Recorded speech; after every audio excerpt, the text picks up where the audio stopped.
All right, let's get right into it. We're talking about the weight of awareness today, and more importantly, why your tendency to think, maybe even overthink, is actually the ultimate act of defiance in a world that is basically designed to keep you distracted. Let's do this.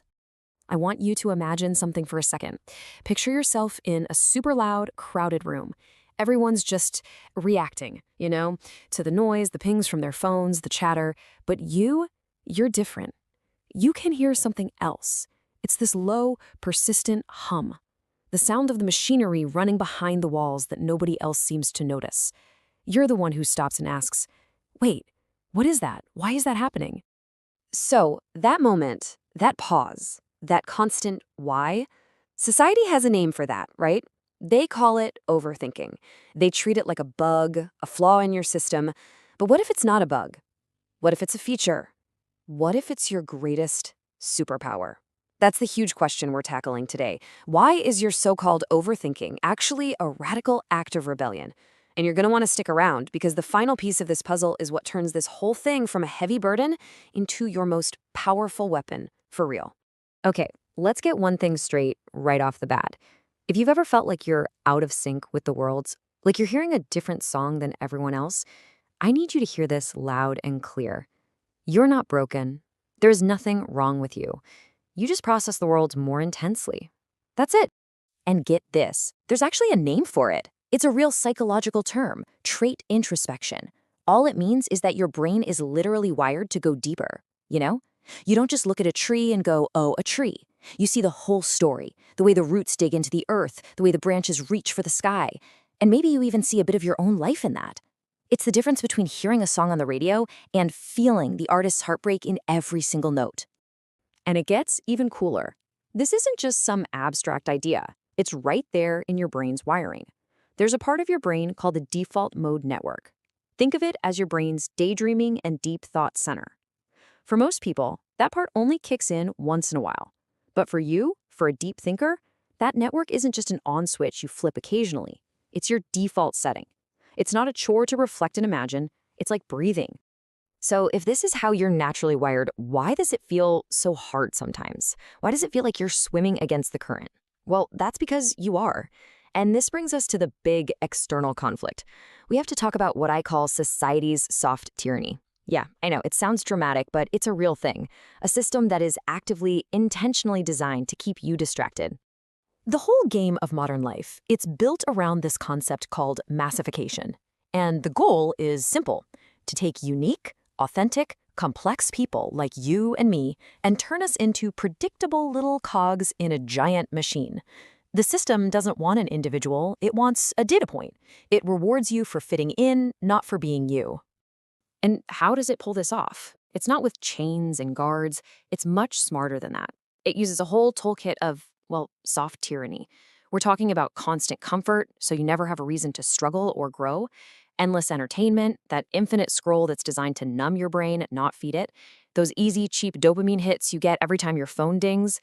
And the big one, social media validation, where we're basically taught to hand over our sense of self-worth to a crowd of strangers. And this is where it all comes to a head. It creates a choice, a fork in the road. On one path, you've got herd morality. That's where you get your value from outside, from likes, from comments, from fitting in. You follow the crowd because it's safe, it's comfortable. But then there's the other path, individuation. This is where you decide to become the architect of your own life. You break those invisible chains. You choose truth over noise, even when, especially when, that truth is uncomfortable. Okay, so we know the problem, we see the system. Now what? Because just knowing isn't enough, right? So how do we fight back? How do we take this weight of awareness and transform it from a burden that holds you down into a weapon you can use to carve out a life that actually means something? And listen, let's be real for a second. This path can feel lonely. It really can. The philosopher Schopenhauer pointed this out. He said that the more intelligent someone is, the more they tend to pull back from the world. Not because they're antisocial, it's because they value truth more than all the constant noise. So if that sounds like you, if you've ever felt that pull to withdraw, you're not weird. You're in very good company. It's a sign of your depth. All right, you ready? Here's the playbook. 3 actionable steps to master this. Step 1, reframe your solitude. Stop seeing it as loneliness. Start seeing it as sacred isolation. This is your dojo, your lab, the place you go to recharge and get clear. Step 2, embrace your quirks. You know how you sometimes talk to yourself to figure things out? That's not you being crazy. That's a high-level cognitive tool called verbal reasoning. You're literally thinking out loud. Embrace it. And step 3, the big one, create your own laws. It's about stopping the endless search for permission and approval. You live by your own code. You decide what has value. So you've seen the system, you have the tools. Now it all comes down to this. This is the moment. It's about deciding once and for all that you are done being just a functional cog. You're ready to live a life of authentic purpose. And that brings us to the ultimate choice. Look, here it is, laid out plain and simple. Choice number 1, you can stay comfortably numb. Go back to sleep, remain a predictable, functional part of the machine.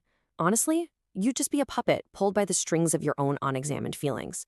Or there's choice number 2, radical responsibility. This is where you accept your power, your autonomy. This is where you become the sovereign ruler of your own life, no one else. You have to understand the system is designed to choose for you. It wants to lull you into the comfortably numb option with endless distractions. But real freedom, true power, that only comes when you make the choice consciously. So forget about what the world wants from you. The only question that matters right now is, what do you want for you? Which one will it be? Okay, I want you to do something powerful right now. This isn't for me. It has nothing to do with likes or algorithms. This is for you. It's a declaration. It's you planting a flag and sending a signal to your own mind that you're serious. I want you to go down to the comments right now and type these 5 words. I choose awareness over comfort. Do it now. Make it real. Listen, choosing this path, it's not the easy road. There will be times it feels lonely, but I want you to burn this into your brain. You are not alone. You are just ahead. You're a scout out on the frontier. So keep thinking, keep questioning. You've got this.